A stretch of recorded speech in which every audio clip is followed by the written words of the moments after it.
کہ بس زمانہ دیکھے گا وہ شماتت الاعداء، اور ان کے دشمن ان پہ ہنسیں گے، ایسے ابتر ہوں گے۔ 129 بار سورۃ کوثر دیدار مصطفیٰ کے لیے، 129 بار سورۃ کوثر جادو کے آخری توڑ کے لیے، 129 بار سورۃ کوثر جادو کو خود پلٹانے کے لیے، پلٹ جاتا ہے۔ 129 بار سورۃ کوثر آفات اور بلیات کو دور کرنے کے لیے، 129 بار سورۃ کوثر انزائٹی، ٹینشن، ڈپریشن اور اسٹریس کے لیے، اور 129 بار سورۃ کوثر پرسکون نیند کے لیے، 129 بار سورۃ کوثر پرسکون زندگی کے لیے، اور 129 بار سورۃ کوثر پھر دنیا حسنہ کے لیے۔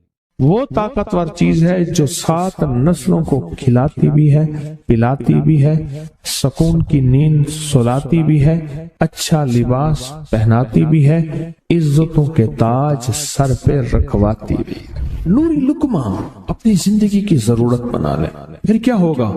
سورۃ فاتحہ کی آیات 7 ہیں۔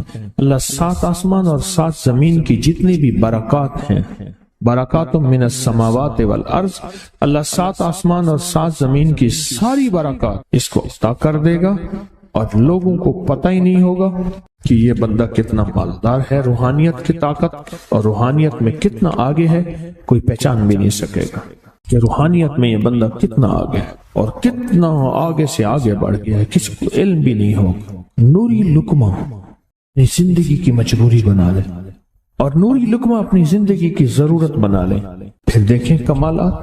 کیوں؟ فرمائے جو سارے قرآن میں ہے، جو سارے قرآن میں ہے، جو سارے قرآن میں ہے، آنکھیں کھل جائیں۔ یہ سورۃ فاتحہ نماز کھانے کے دوران پڑھنے والا یہ اہل نظر میں ہے، اس کی نظر وسیع ہو جاتی ہے، یہ اہل کشف ہوتے ہیں، ان کی دل کی آنکھیں کھل جاتی ہیں، یہ فرشتوں کو دیکھتے ہیں، یہ انسانوں کے دلوں میں جھانک لیتے ہیں، یہ کائنات کے راز پڑھ لیتے ہیں، کائنات کے راز پڑھ لیتے ہیں۔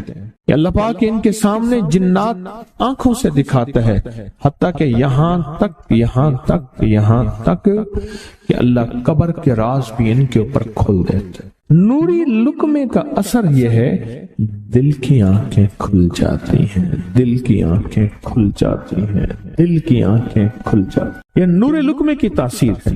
چہرے کی آنکھیں تو سب کے پاس ہیں، دل کی آنکھیں سب کے پاس نہیں، دل کی آنکھیں سب کے پاس نہیں، چہرے کی آنکھیں سب کے پاس ہیں، دل کی آنکھیں سب کے پاس نہیں۔ نوری لقمے کی یہ تاثیر ہے کہ دل کی آنکھیں کھل جاتی ہیں، اور دل کی دنیا آباد، اور دل کی دنیا شاد، اور دل کا وہ بندہ بامراد بن جاتا ہے جو نوری لقمے اپنی زندگی میں شامل کرتا ہے۔ اور نوری لقمے سورۃ فاتحہ، اور کتنی بار؟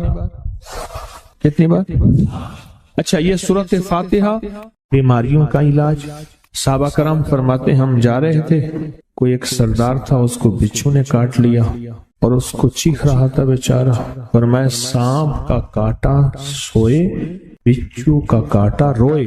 میرے پاس ایک سانپ کا کاٹا آیا تھا، غنودگی میں تھا، وہ بہت غنودگی میں سے سوتا تھا، اور میں نے کہا اس کو سونے نہ دے، خیال نہ کیا انہوں نے، ادھر سے ہٹا تو بندہ ختم ہو گیا، سانپ کا کاٹا تھا۔ ہمارے ایک والد صاحب رحمۃ اللہ علیہ کے تھے ملک عبد الرحمن ڈوٹی، وہ لائے تو کہنے لگے اس بچھو کے کاٹے کا علاج، صحابہ کرام نے 7 بار سورۃ فاتحہ پڑھ کے اس پہ دم کر، اور وہ ٹھیک ہو گیا۔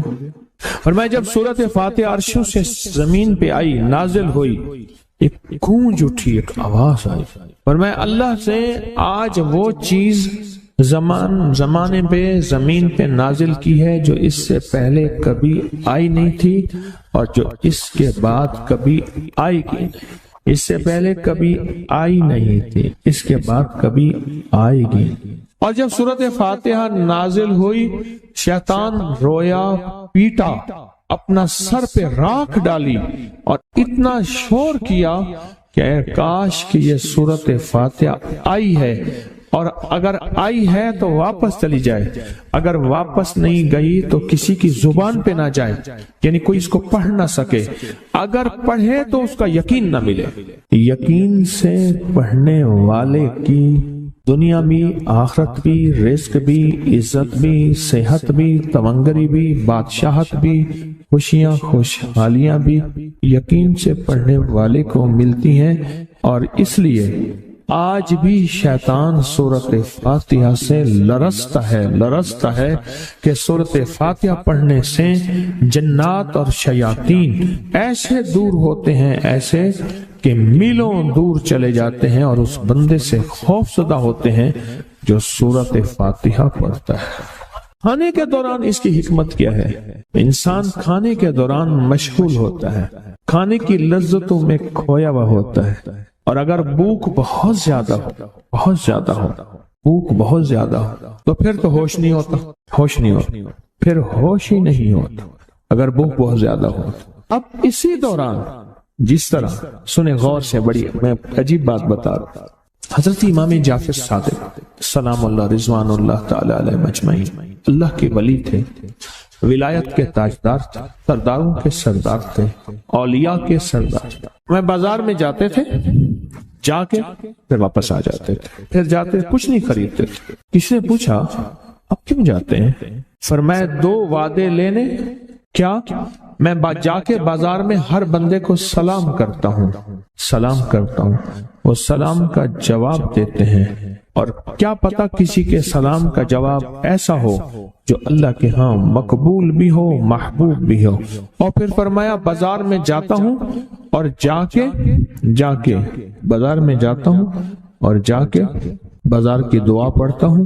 فرمایا جو چوتھا کلمہ گھر میں پڑھے گا اس کو 10 نیکیاں ملیں گی، اور جو بازار میں پڑھے گا کتنی نیکیاں ملیں گی؟ 10 لاکھ نیکیاں ملیں گی۔ فرمایا میں 10 لاکھ نیکیاں کمانے کے لیے جاتا ہوں۔ آل رسول کی محبتیں، عبادتوں کا حرص دیکھیں، ہمیں مال کا حرص، انہیں اعمال کا حرص۔ وہی دعا، وہی چوتھا کلمہ گھر میں پڑھیں، 10 نیکی ہیں، بازار میں پڑھیں کیونکہ وہ ہر بندہ مشغول ہے، دنیا میں، مال میں، چیزوں میں، بھاؤ تاؤ میں لگا ہوا ہے، وہی بازار میں پڑھیں تو 10 لاکھ نیکیاں۔ اسی طرح کھانے کے دوران جب لذت ہے، کھانے کے دوران ذائقہ ہے، اور کھانے کے دوران لذت اور ذائقے میں اگر کوئی بندہ سورۃ فاتحہ پڑھ لے تو اللہ کہتا ہے تو ان لذتوں میں مجھے نہ بھولا، ان کھانے کی چیزوں میں مجھے نہ بھولا، ان ساری کیفیتوں میں مجھے نہ بھولا۔ اللہ خوش ہوتا ہے، اور پھر اللہ جل شانہ اسے 7 آسمان اور 7 زمین کی برکتیں حوالے کر دیتا ہے، اور جس کے پاس 7 آسمان 7 زمین کی برکتیں ہوں، یہ ساری عبادتیں کھانے کے دوران کوئی معنی نہیں رکھتی، پھر ایسی سمیٹ کے اللہ کائنات کو اسے دے دیتا ہے۔ نوری لقمے کی تلاش کریں، نوری لقمہ زندگی میں لے آئیں، بڑی خوشحال زندگی گزرے گی، بہت لاجواب زندگی گزرے گی۔ 7 دفعہ سورۃ فاتحہ سے قرضے اتر جاتے ہیں، 7 دفعہ سورۃ فاتحہ سے بیٹے مل جاتے ہیں، 7 دفعہ سورۃ فاتحہ سے نعمتیں، اور 7 دفعہ سورۃ فاتحہ وہ طاقتور چیز ہے جو 7 نسلوں کو کھلاتی بھی ہے، پلاتی بھی ہے، سکون کی نیند سلاتی بھی ہے، اچھا لباس پہناتی بھی ہے، عزتوں کے تاج سر پہ رکھواتی بھی ہے۔ کہیں انشاءاللہ۔ آپ سوچیں کون سا مشکل عمل، بہت زبردست عمل ہے، 1 منٹ کا کام ہے اور کام بن جاتا ہے۔ اور میں نے اس کی اجازت جتنی مشکل سے لی تھی نا، اس عمل کی بہت مشکل سے اجازت، اور جس دن لی تھی اسی دن فیصلہ کیا تھا انشاءاللہ اسے چھپاؤں گا نہیں، انسانیت مخلوق کو بتاؤں گا۔ اور یہ 7 دفعہ سورۃ فاتحہ جو دل کا مریض ہو مجھ جیسا اس کا بھی علاج ہے، جسمانی ہو یا روحانی۔ میں نے پچھلی دفعہ کہا نا کہ میں دل کا سخت مریض ہوں اور آج بھی ہوں، دعا کرو موت تک نہ رہوں، اور میں دل کا سخت روحانی مریض ہوں، جسمانی نہیں ہوں۔ میری پچھلی دفعہ کی وجہ سے پوری دنیا میں کوہرام مچا ہوا ہے کہ بابا گیا، جانا تو ہے، جانا تو لازم ہے۔ پچھلی دفعہ میں نے وہ کہہ دیا کہ میں دل کا سخت مریض ہوں، میرے لیے دعا کرو، وہ یہ مریض ہوں، روحانی مریض ہوں، روحانی مریض ہوں۔ تو یہ بیماری جو دل کی بیماری ہے نا، اس کا بھی علاج ہے۔ روحانی ہے یا جسمانی؟ جیسے میں دل کی روحانی بیماریوں کے بارے میں نے آپ کو کہا، میں سخت مریض ہوں دل کا، اللہ کرے اس کا مرض کا علاج ہو جائے، تو کھانا کھاتے ہوئے میرے دل کے لیے بھی آپ دعا کریں گے کہ اللہ بھی میرے دل کو ٹھیک کر دے، اللہ بھی ٹھیک کر دے۔ آپ مجھے بزرگ سمجھتے رہے ہیں اور اندر سے کام کھوکھلا ہو۔ یہ دل کی روحانی بیماریوں کا بھی علاج ہے، اور یہ جسم کی اور دل کی جسمانی بیماریوں کا بھی علاج ہے۔ یہ صحت مندی کا راز ہے۔ سورۃ فاتحہ ہے بابا، سورۃ فاتحہ، سورۃ فاتحہ۔ جو بندہ سورۃ فاتحہ پڑھتا ہے ایک بار، اللہ جل شانہ ان 7 آیات کی تاثیر اور طاقت اسے عطا فرماتے ہیں، اور 7 سمندروں میں جو غذا، رزق، طاقت اور قوت اللہ نے رکھی ہے اس کا حصہ اس بندے کو دیتے ہیں جو صرف ایک بار سورۃ فاتحہ پڑھتا۔ یہ جو وظیفے ہیں کسی درویش کی، یا کوئی درویش نے جس کو اجازت ہے اس کی اجازت صحیح ہو، ہر بندہ اجازت دینا نہ شروع کر دے۔